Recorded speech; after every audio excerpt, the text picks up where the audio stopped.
최진기의 생존 경제. 국민 여러분 안녕하십니까. 자, 최진기의 생존 경제를 진행하는 최진기입니다. 자, 여러분 이번 주에도 또 너무 큰일이 있어서요. 자, 제가 이 생존 경제를 진행하는 동안에만 우리 전직 대통령이 두 분이 여러분 서거를 하셨습니다. 노무현 대통령도 서거를 하셨고요. 김대중 대통령도 서거를 하셔가지고 좀 오늘 수업은 여러분 좀 차분하게, 제가 평상시엔 좀 열정적이고 좀 이렇게 재밌게 수업을 하는 편이라고 생각하는데요. 뭐 수업이라기보다 여러분과 함께 오늘 하는 호흡하는 거는 조금 좀 차분하게 호흡을 한번 해보도록 하겠습니다. 그래서 김대중 대통령이 이제 서거를 하셨는데, 자, 그래서 우리가 뭐 그거랑 경제랑 따로 가는 게 아니라 한번 이 서거를 했는데 이전부터 계획했던 건데요. 과연 이제 우리가 남북 경협 그러지 않습니까? 그러면 도대체 북한의 경제 체제가 우리한테 어떤 의미를 가지는지, 그리고 우리가 북한에 대한 것이 경제적으로 어떤 의미가 있는지 이런 걸 한번 살펴볼 필요가 있지 않겠습니까? 그래서 그런 시간을 우리 한번 가져보는 시간으로 한번 가져보도록 하겠습니다. 자, 제가 이제 김대중 전 대통령에 대해서는 공과가 굉장히 크죠. 그래서 이제 저도 마찬가지로 사실 저도 대통령 선거에서 김대중 대통령을 찍었던 적도 있고 안 찍었던 적도 있거든요. 근데 그게 아마 이 많은 국민들이 가지는 김대중 대통령에 대한 느낌일 겁니다. 그래서 저도 사실 어렸을 때 철들면서부터 뭐 김대중 대통령이라는 이름을 매일 안 듣고 자라지는 않았었던 것 같아요. 뭐 신문 펼치면 하루라도 김대중 대통령이 빠져 있는 적은 없기 때문에, 그러니까 뭐라 그래야 되나, 굉장히 뭐 하지만 굉장히 뭐 사랑하는 대통령이고 존경하는 대통령이기도 하면서 또 굉장히 또 한편으로 그랬던, 그래서 제가 아까 그게 제일 정확한 표현 같습니다. 저가 개인적으로는 많은 국민도 느끼지만 투표를 한 적도 있고 안 한 적도 있고, 뭐 물론 계속 찍으신 분도 있고 계속 안 찍으신 분도 있지만 저는 뭐 한 적도 있고 안 한 적도 있었는데요. 어쨌든 김대중 대통령의 전 공과를 바라본다면 기본적으로 이제 세 가지 측면이 김대중 대통령의 뭐 나름대로 추구했었던 그런 방향성이 아니었나 싶습니다. 제일 먼저는 역시 뭐 민주주의 발전이 한반도에서 추구를 하셨겠고요. 두 번째로 들 수 있는 거는 여러분 뭐 한반도 평화 정착이겠죠. 그다음에 세 번째는 뭐 우리 전라도와 경상도로 대표되는 지역 갈등 통합이 아마 김대중 대통령이 우리에게 여러분 극복하고자 했었던 그런 바가 아닌가 생각합니다. 그래서 제가 이제 경제적으로 바라볼 거는 뭐 우리가 민주주의 발전이 경제에 어떤 영향을 주는가 뭐 이런 것도 바라볼 수 있겠지만, 한반도 평화 정책에 있어서 우리가 기본적으로 봤을 때, 자, 우리 기본적으로 이 북한이라는 것이 우리 코리아 리스크라고 얘기하지 않습니까? 그래서 북한이 있음으로 해서 우리 경제에 아주 해가 되는 부분도 존재했던 게 사실이고요. 그런데 북한이라는 경제가 우리한테 어떤 의미를 가질 수 있고, 왜 우리가 북한과의 경제 교류라는 거를 활성화시켜 나갈 수밖에 없는가, 그리고 그것이 왜 우리의 업무일 수 있는가 밖에를 오늘 한번 간략하게 한번 가보도록 하겠습니다. 자, 저는 북한이 우리에게 무엇인가라는 것을 명확하게 경제적으로 이 원칙에서는 아주 비정치적으로, 저는 이제 실사구시의 정신이라고 했잖아요. 그래서 북한이 어떤 의미를 가지고 무엇이 있는지를 갖다 저는 명확하게 북한이 한국 사회에 있어서 경제적으로 좋은 의미든 나쁜 의미든 세 가지적으로 경제적 의미를 부여할 수 있다고 생각합니다. 그거는 딱 세 가지를 꼽아보면요. 자, 첫 번째 뭐가 되느냐? 바로 내수고요. 자, 두 번째는 뭐가 되느냐? 그 다음에 고령화고요. 그 다음에 세 번째는 뭐가 되느냐? 바로 지하자원의 이 세 가지 문제만 명확하게 바라보면 북한의 의미는 딱 들어온다고 생각합니다. 자, 첫 번째, 먼저 제일 재밌는 것부터 한번 가볼게요. 지하자원부터 가보면 되겠습니다. 여러분, 우리는 북한 하면요, 우리 지하자원이 많다라고 얘기하는데 사실 여러분들이 그거에 대해서 명확한 감이 없습니다. 북한의 지하자원은 우리의 상상을 초월합니다. 국민 여러분들이 제가 보여주는 자료를 보시면은 깜짝 놀라서 이게 진짜냐고 많이 물어보실 겁니다. 근데 여러분 한번 인터넷 검색해보면 금방 나오는 겁니다. 사실은. 뭐 우리가 생존경제에서 진행하는 자료들이요, 많이 물어보시는데 어디 뭐 고위공무원 뭐 이런 거 해갖고 뭐 연결돼서 가져오는 자료 하나도 없습니다. 저희 자료 정말로 인터넷하고 뭐 일간지에서 다 뽑는 자료죠. 저희 자료가 뭐 아주 뭐 특수한 곳에서 받고 그런 자료 없습니다. 그리고 실제로 많은 경제학자들도 그런 자료에 의지하는 사람 없어요. 정말로 진정한 경제학자, 우리 일상에서도 얼마든지 뽑아올 수 있거든요. 이거 인터넷 금방 검색해 보시면요, 금방 나오는 자료거든요. 북한의 지하자원은 여러분 상상할 규모를 초월합니다. 한번 가보겠습니다. 여러분 먼저 몇 가지만 보여드리겠습니다. 먼저 금부터 가보죠. 금, 제가 개인적으로 굉장히 좋아하는 물품 중에 하나입니다. 그래서 여러분 좋아는 하지만 별로 있진 않습니다. 자, 어쨌든 금 가보면요, 매장량 바라보시면 남한이 30톤 있습니다. 이게 1000톤 기준이니까요. 그러니까 30톤이면 굉장히 적은 거죠. 그러니까 금 개념 어떻게 생각하시냐면, 이 금이라는 건 화폐의 본질적인 단위죠. 미국이 한 8,000톤 가지고 있습니다. 그래서 전 세계에서 금을 가장 많이 가지고 있는 게 미국이에요. 그 다음에 중국이 1000톤쯤 가지고 있습니다. 최근에 왕창 사들여서. 그래서 미국이 8,000톤을 가지고 미국의 근본이자를 바탕으로 한 달러를 갖다가 무슨 가치, 세계의 무슨 가치라고 그러죠? 우리 기축통화로 만들었던 거거든요. 자, 북한 한번 가보겠습니까? 북한은 여러분 1000에서 2000톤을 가지고 있습니다. 그러니까 중국이 가지고 있는, 보유하고 있는 금 보유량보다 더 많은 양이 금에 있는 거예요. 그래서 여러분 가치로 치면 얼마가 되느냐? 억, 10억, 100억, 1000억, 조, 20조, 23조쯤 매장량이 되어 있습니다. 그러니까 금만 해도 20조 이상이 있죠. 근데 여러분 이거는 빙산의 일극입니다. 이게 여러분 왜 재밌냐면요, 사실 이것도 한번 다뤄야 되는 건데, 미국이 근보유량이 8,000톤이에요. 그 다음에 여러분 중국이 보유량이 1,000톤입니다. 여러분 한국의 근보유량이 얼마인 줄 아십니까? 대한민국? 예, 14톤이에요. 제가 가끔 말씀드리지만. 이거 엄청난 거죠. 저희 집에만도 14kg가 있습니다. 있었으면 좋겠어요. 예를 들면, 이거 오늘은 자, 여러분 뭐가 되겠습니까? 저희 집에만도 14kg가 있습니다. 그러니까 여러분, 이게 엄청나게 적은 양이죠. 근데 여러분, 북한의 금 매장량이 약 1000에서 2000톤 정도 매장이 됩니다. 그러니까 굉장히 많은 양이에요. 자, 근데 여러분, 이거는 귀엽습니다. 여러분 쭉 가시다 보시면요. 표가 여러분 갑자기 숫자가 이상해지는 게 있죠. 여러분 뭐가 되겠습니까? 석회석입니다. 석회석은 여러분 뭐가 되느냐? 자, 억원, 가치로만 가볼게요. 뭐 매장량이 얼마나 커갖고 뭐 보지도 못하겠습니다. 억, 2005년 기준입니다. 억, 10억, 100억, 1000억, 조, 10조, 100조, 1000조입니다. 990조니까. 여러분, 1000조라는 돈은 뭐다? 항상 제가 1000조, 뭐다? 그럼요. 우리 제 강의 많이 봐주신 분 금방 나죠. 우리나라 1년 GDP라는 거야. 그러니까 북한에 있는 석회석이 1년 우리나라 GDP입니다. 재밌는 건요. 북한의 GDP는요. 40조에서 50조밖에 안 돼요. 북한 여러분 귀염둥이 국가입니다. 우리나라 여러분 GDP 20분의 1 정도밖에 안 돼요. 아주 어떻게 보면 삼성전자만도 못한 경제적 규모를 가진 국가인데 북한이 가진 석회석이 1000조라는 거예요. 그럼 이게 뭐냐면 북한은 20년 동안 석회석만 팔아도 지금의 GDP를 유지할 수 있다는 겁니다. 맞죠? 1년 GDP가 50조인데 석회석만 팔아서 20년 동안 팔아대도 지금 GDP는 유지할 수 있다는 거예요. 그러니까 이 북한이 가지는 것은 지하자원의 규모 자체가 우리의 상상을 초월하는 겁니다. 두 번째 한번 가보겠습니까? 석회석이 그렇고요. 맨 끝쪽으로 가보셔야죠. 자, 여러분 마그네사이트입니다. 마그네사이트는 북한이 최대 매장량을 가지고 있어요. 마그네사이트는 얼마냐? 억, 10억, 100억, 1000억, 조, 10조, 100조, 1000조, 1300조입니다. 그 다음 여러분 한번 가볼까요? 무연탄. 무연탄 뭐죠 여러분? 석탄이죠. 석탄은 여러분 또 860조입니다.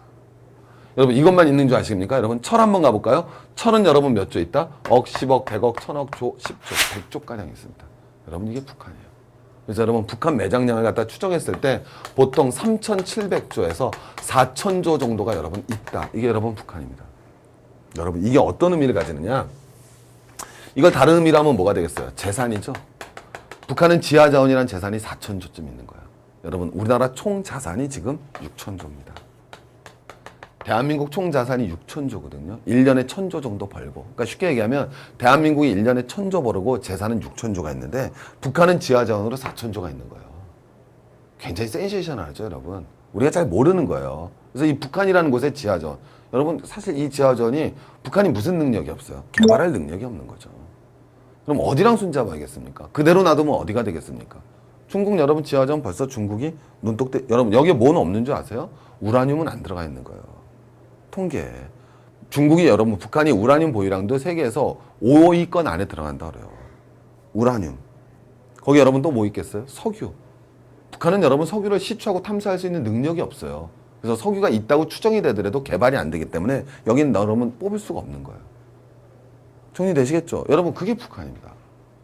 여러분 생각해 보세요. 우리가 뭐를 해야 되겠습니까? 간단한 거 아닙니까? 철 캐서 포항제철에다 철 줘야 될 거 아니에요? 그 철 가서 여러분 녹여갖고 우리 자동차 만들어서 팔아야 되지 않겠습니까? 자, 우리 건설 해야죠. 건설 안 할 겁니까? 건설해야 되죠. 뭐 해야겠습니까? 북한에서 석회석 갖고 와서 여러분 뭐 해야 되겠습니까? 써야 되지 않겠어요? 마그네사이트 뭐 하는 건지 잘 모르겠어요. 하여튼 갖고 와야 되지 않겠어요? 자, 그 다음에 여러분 뭐예요? 무연탄 갖고 와서 여러분 석탄 해야 되지 않겠습니까? 딱 보이잖아요, 여러분. 이게 여러분 바로 북한의 의미입니다. 누구랑 여러분 손을 잡아야겠습니까? 우리가 북한하고 계속 여러분 관계 정상화나 이런 것이 바로 김대중 대통령도 마찬가지지만 한반도의 평화 정책이 가져올 수 있는 효과라는 거는 상상을 초월할 수 있다는 거죠. 그건 단편적으로 지하자원에서 나옵니다. 물론 우리가 뭐 공짜로 가져오자는 건 아니지만은 어쨌든 이런 것들 우리가 몰랐던 북한의 모습을 우리가 알 필요가 있다라는 거죠. 자, 다시 앞으로 가봅니다. 자, 두 번째는 여러분 저는 사실 이거보다도 더 중요한 건 사실은 이거라고 생각합니다. 고령화 문제라고 생각하거든요. 여러분도 기사 보시면 아시겠지만 여러분 올해가 지나가면요. 우리 합계 출산율이라고 합니다. 합계 출산율이라는 건 그러니까 임신할 수 있는 여성이 한 명당 몇 명의 애를 낳느냐는 건데요. 합계 출산율을요. 우리가 아마 전 지구상에서 처음으로 1.0 미만을 기록할 겁니다. 이건 여러분 통계가 설립된 이후 나온 적이 없고요. 아마 전쟁 때밖에 불가능했을 겁니다. 굉장히 심각한 문제죠. 제가 전번에 고령화 특집 말씀드렸지만 한 명을 안 낳는 거예요. 그럼 여러분 이건 정말 너무너무 슬픈 게 뭐가 되느냐. 그럼 우리 한 명을 안 낳는 겁니다, 여러분. 거기다 이건 더 무서운 게 기본적으로 자연 성비라는 게 있잖아요. 성비라는 건 뭐냐면은 여성 100명을 기준으로 해서 남자가 몇 명이냐는 거거든요. 근데 여러분, 우리나라는 기본적으로 자연 성비는 얼마쯤 나오냐? 105쯤 나옵니다. 그러니까 여러분들이 만약에 어떤 여자분이 임신을 하셨는데 걔가 아들이냐 딸이냐? 그럼 저는 아들에 걸어요. 왜? 확률적으로 높으니까. 그럼 여러분 거꾸로 여성의 수가 남성의 수보다 기본적으로 적거든요. 그러면 합계 출산율이 2는 넘어야 돼요. 2.5 정도에서 2.05에서 2.10 정도가 나와야 계속 유지가 되는 겁니다. 근데 1.4, 1.5, 1.3, 1.1까지 떨어지더니 여러분 최근 경제율이 1.0 이하로 떨어질 겁니다. 그럼 여러분 이거는요 30년 뒤는 명확한 겁니다. 한 명이 부모, 30년 뒤에 여러분 애 낳는 분들이 돌아가시겠어요? 평균 수명이 얼마인데? 그럼 무슨 결론이 나오느냐? 한 명이 2명 이상을 부양해야 돼요. 여러분 그 경제가 갈 수 있다고요? 지속적인 경제 성장이 가능하다고요? 여러분 진보고 보수가 중요한 게 아닙니다. 그럼 여러분 그 순간 한국 경제의 원동력은 사라진다고 밖에 볼 수가 없는 거예요. 잠재 성장률이 뭐가 나오겠어요 그때? 마이너스 5% 6% 나올걸요? 그럴 수밖에 없지 않습니까? 당연한 거죠. 그때도 지적드렸지만. 그러면 이 고령화를 갖다 극복할 수 있는 방법, 외국인 노동자 받아들여야죠. 그러나 더 근본적인 방법이 있잖아요. 바로 뭐가 되겠습니까? 고령화를 극복할 수 있는 한북한의 여러분 경제적 연계죠.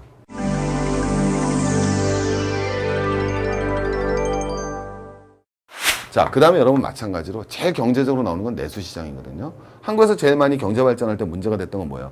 우리도 분명히 수출 주도형에서 뭐로 가야 되겠습니까? 내수 중심으로 가야 된다. 이건 명확한 거 아니겠습니까? 근데 제가 말씀드렸지만 세계에서 수출 주도에서 내수로 돌았던 나라 미국이에요. 그 근본은 인구에 있었습니다. 급속한 이민 인구를 받아들였던 거죠. 그게 여러분 미국에서 바로 수출에서 내수 주도로 갈 수 있었던 겁니다. 그래서 거의 3억에 가까운 시장을 가지고 있기 때문에 미국이 지금도 탄탄하게 버틸 수 있었던 힘이 되는 거거든요. 우리도 여러분 내수시장을 확보해야 되는데 인구 적다 맨날 얘기하지 않습니까?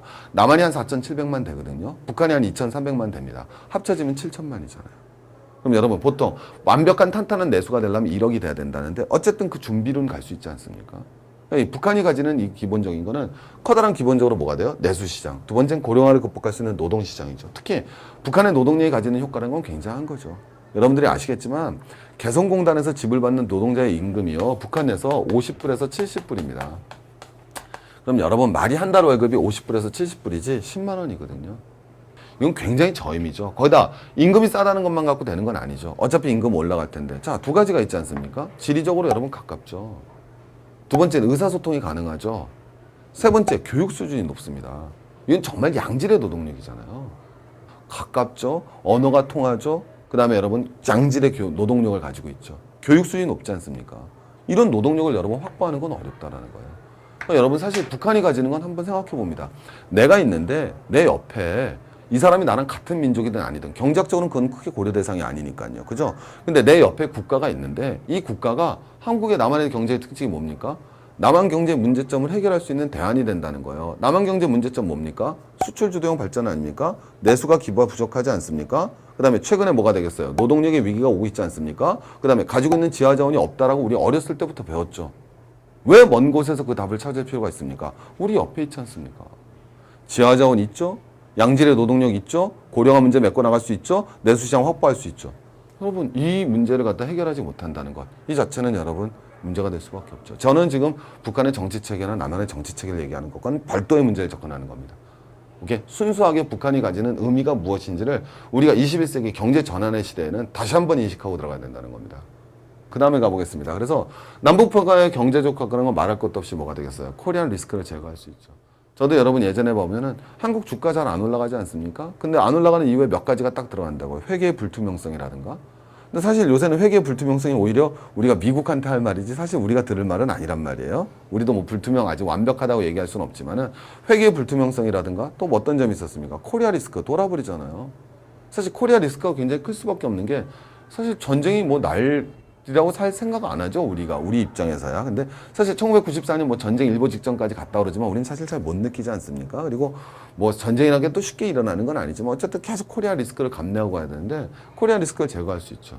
여러분 제가 한 게 아니라 현대경제연구원이라는 곳에서 이런 표현을 했죠. 통일 비용이 4조가 지출되는, 우리가 이제까지 그 예를 들면 통일 그 남북한하고 교류 활성화하는데 뭐 그것이 이제 뭐 편법으로 갔던 방법 이것들에 대해서는 충분히 비판을 받아야겠죠. 국민적 합의가 없이 갔던 거니까. 어쨌든 비용이 한 4조. 저는 순수하게 경제적으로만 접근하려고 하는 겁니다. 제가 이 생존 경제 진행하면서 굉장히 어려운 게 저는 이 경제는 경제의 논리로 가야 된다고 생각하거든요. 제가 신자유주의를 갖다 비판했던 이유는 신자유주의자들의 그 어떤 게 싫어서가 아니라 신자유주의자들이 경제적이지 못하고 정치적이었다는 게 전체에 비판받아야 된다고 생각합니다. 제가 개인적으로는 저는 전공을 경제학을 안 했잖아요. 우리 많이 보시면 아시겠지만 제가 경제학 사회학을 했는데 전 칼 마르크스도 좋아하지만 막스 베버도 좋아합니다. 왜? 막스 베버는 학자로서의 위치를 잃지 않았거든요. 막스 베버가 가장 중시 여겼던 게 이제 그 사람이 이제 굉장히 재밌는 게 아주 쉽게 얘기하면 이 얘기하면은 이건 100% 재미가 없어서 잘리겠습니다만은 이 막스 베버가 말했었던 게 뭐냐면은 그 가치 중립이거든요. 그래서 막스 베버 말했던 건 학자는 철저하게 자기의 중립적 입장을 가져야 된다는 거예요. 그래야지만 뭐예요? 올바른 가치를 얘기할 수 있다. 그래서 막스 베버는 스스로도 그걸 갖다 끝까지 어기지 않았었습니다. 그게 바로 막스 베버의 합리성이고 학자적 양심이고 학자적 중립성인데 제가 신자유주의를 비판하는 건 그러지 못했다는 거예요.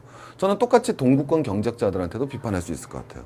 동구권 경제학자들도 실제로 그러지 못했거든요. 가치 중립적이지 못했거든요. 시장을 바라보는 관점 얼마나 여러분 천박했었습니까? 그러면 동구권 경제학자들이 왜 이렇게 천박한 경제학 이론을 가지게 됐느냐? 그거 당연한 거 아니에요? 가치 중립적이지 못했지 않겠습니까? 그러니까 여러분 명확하게 가치 중립적으로 봐야 된다는 거야. 그래서 우리가 실제로 통일 비용이라고 표현하지만 통일 비용 이전에 남북 간 평화 교류에 대해서 일정한 비용을 지출했을 때 그것이 당장 평화 뭐가 되겠습니까? 국방비 절감으로 돌아올 수 있잖아요. 물론 국방비를 절감해서 뭐 안 좋은 사람들도 있겠지만 사실 국방비가 여러분 다른 쪽으로 가야 된다는 거에서 다 동의하지 않습니까? 지나친 국방비 지출 그건 여러분 문제가 있다는 것은 모든 국민이 동의하는 바 아니겠습니까? 자, 뒤로 넘어가 보겠습니다. 자, 그래서 이렇게 된 것으로 여러분 저는 이렇게 생각하는 게 김대중 정권이 신자유주의를 도입했느냐 안 했느냐 논쟁이 굉장히 많죠. 그래서 김대중 대통령의 공과를 따질 때도 노무현 대통령에도 이어지는 건데 신자유주의였느냐. 그러니까 사실 김대중 대통령이나 노무현 대통령이나 이런 측면에서는 좀 저럴 수가 있죠. 왜?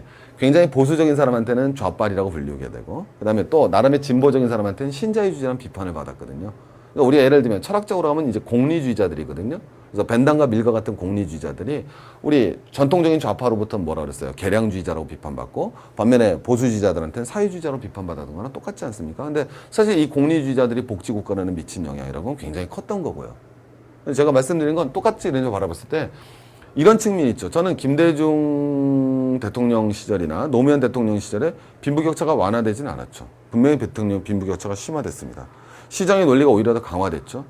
그 다음에 시장의 주배적인 주체인 재벌들 힘 오히려 약화 안 되고 IMF에 더 강력해졌습니다. 그런 측면에서는 신자유주의적이라고 저는 비판받는 것이 뭐 가능하다고 생각하고 꼭 나쁘지 않다고 생각합니다. 그거에 대한 논의가 있어야 되는데 또 한편의 측면에 일반적으로 신자유주의라고 비판하기에는 굉장히 어려운 측면이 있죠. 그건 뭐냐면 전번 시간에도 제가 말씀드렸지만 미국이나 모든 신자유주의 국가들의 공통된 특징 사회 개발비 즉 복지 예산이 줄어들고요. 국방비가 증가했습니다. 보여드렸었죠. 모든 신자유주의 국가는. 근데 최소한 김대중 대통령 정부 시절에 뭐가 이루어졌다? 사회 개발비는 계속 늘어났습니다. 반면에 뭐가 이루어졌죠? 국방비에 대한 나름대로 감축이 이루어졌어요. 이런 예산을 갖다 바라봤을 때는 일방적으로 신자유주의적으로 비판하는 것이 또 문제가 있을 수 있다는 추측. 이것도 우리가 한번 생각해 볼 거라고 생각을 하는 겁니다. 자, 이제 마지막으로 가보겠습니다. 김대중 대통령이 하신 말씀 중에서 제가 이렇게 뽑아봤는데 제일 좋은 말 같아서 뭐 어떤 분이든 말은 또 좋은 말. 왜냐면 우리가 예전에 대통령이 계셨는데 지금은 안타깝게도 너무 통장에 돈이 29만 원밖에 안 계신 대통령도 계시지 않습니까? 근데 그분도 뭐 하신 말씀 중에 굉장히 좋으신 말씀이 많을 거예요. 오죽하면 당 이름이 민주정의당이에요. 그렇죠? 얼마나 정의를 갈망하셨겠습니까? 자유, 정의, 진리, 민주정의당. 학생들한테 가르치기 참 민망합니다. 자, 여러분 어쨌든 근데 김대중 대통령도 뭐 여러 가지 평가가 있겠지만 하신 좋은 말씀 중에서 어쨌든 노벨 평화상을 받으신 분이잖아요. 자유가 불꽃처럼 만발하고 정의가 강물처럼 흐르며 통일의 희망이 무계적처럼 피어오르는. 그래서 저도 개인적으로는 어쨌든 뭐 그분이 가졌던 공과를 평가할 때 한국 사회가 더 나아갈 게 민주주의, 남북 평화, 그리고 지역 갈등의 극복. 그리고 저는 거기다 하나 사실 더 붙이고 싶은 게 바로 뭐가 되겠어요? 사회적 남북, 즉 빈부격차의 해소가 되겠죠. 이런 것들을 이뤄나가고 나갔을 때 한 번 더 건전한 경제가 이루어지지 않을까. 그래서 오늘은 김대중 대통령이 좀 서가셔가지고 특집으로 좀 차분한 분위기에서 북한이 우리에게 있어서 가지는 경제적 의미는 무엇이고 북한을 갖다 우리가 어떻게 바라봐야 될까 아주 원론적인 얘기를 말씀드렸습니다. 여러분들 봐주셔서 감사하시고요. 감사하고요, 선생님. 저기 다음 시간부터는 다시 한번 힘찬 모습으로 해서 더 재밌는 주제 가지고 찾아뵙도록 하겠습니다. 감사합니다, 국민 여러분.